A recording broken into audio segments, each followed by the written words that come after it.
Okay guys, good morning, good morning. For today's video ay magluto tayo ng inihaw times tinola. Okay guys, maglalakbay muna tayo papuntang trabaho. Okay guys, on the way na po kami. Kaya ako pala mag-isa. Okay, medyo maluwag po ang ating daanan ngayon guys dahil medyo maga pa kunti.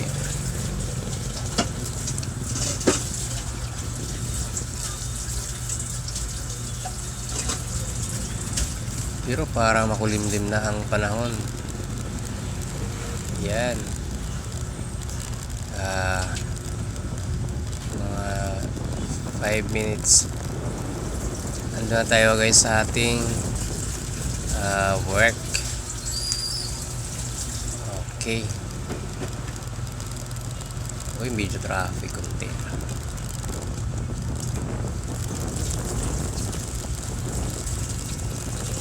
So guys, paalala ko ulit sa ating sa aking mga kapwa rider at sana po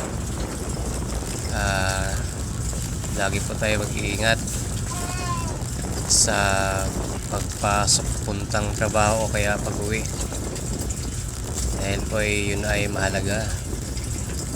Ika nga ay ang pag-iingat ang kasangkapan sa araw-araw ng pagpasok pag-uwi galing work papuntang. Okay, sa fast forward na po tayo ngayon. Dito po tayo ngayon sa palengke pang bumili na ng isda sa ating recipe po ngayon.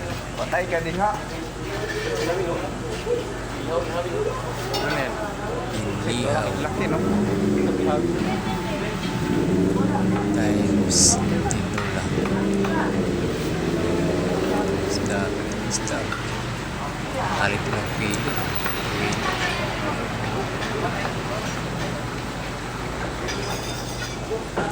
Klaseng fish.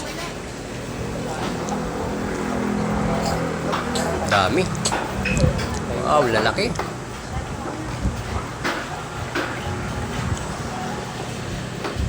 Bisugo, malasugi, wala. Dami nakakalito guys. Saan kaya?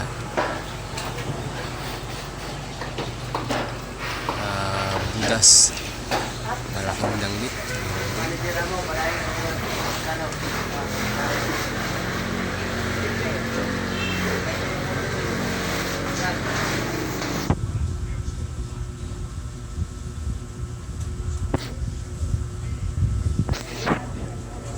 Tingnan natin guys.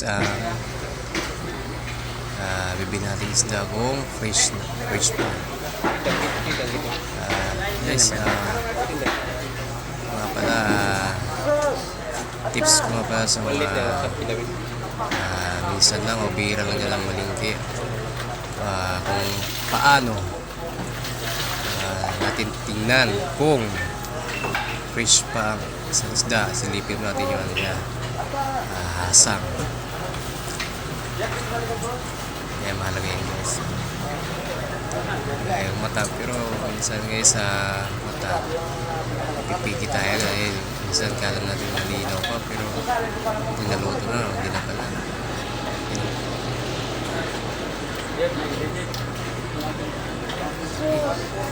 Silipin yung hasang guys, yun yun. Good. Ano yan tawag dyan? Pa? Hindi pa panalo pa. Try po. Fish pa. Yun. Tingnan na agad guys. Maligo-ligo.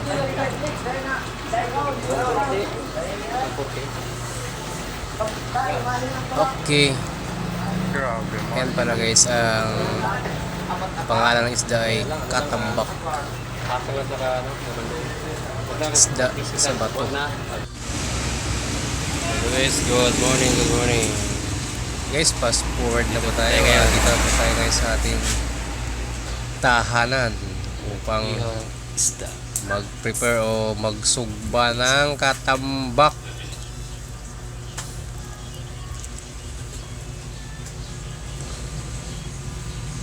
Guys, may trivia pala tayo ngayon.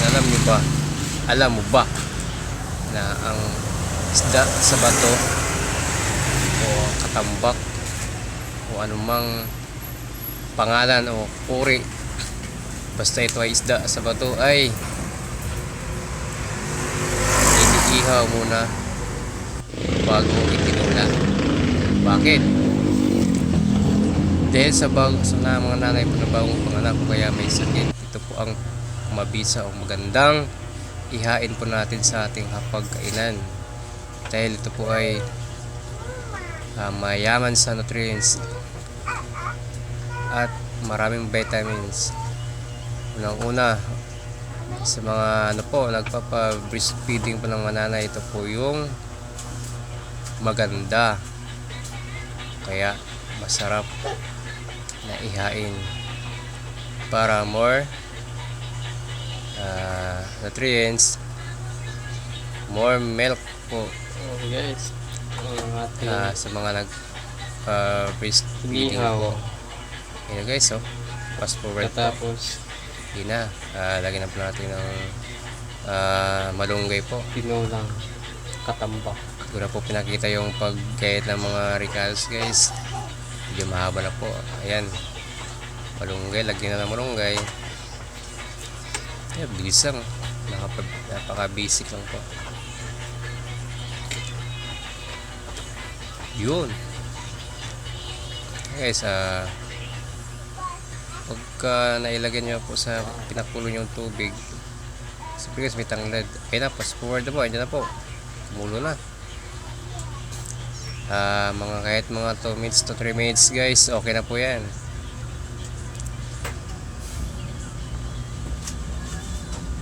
You know.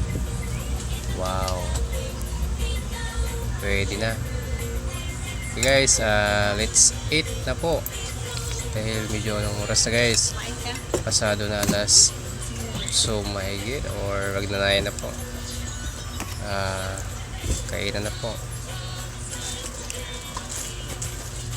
With my asawa at aming bibi. Wow, sarap. Okay guys, kaya po muna tayo sa mga viewers ko nanonood. Okay. Lagi po kayo mag-ingat. Sarap. Po. Baby. Thank you. Thank you guys, baby ko. Baby, you know, yummy daw yan. Guys, thank you. Bye, God.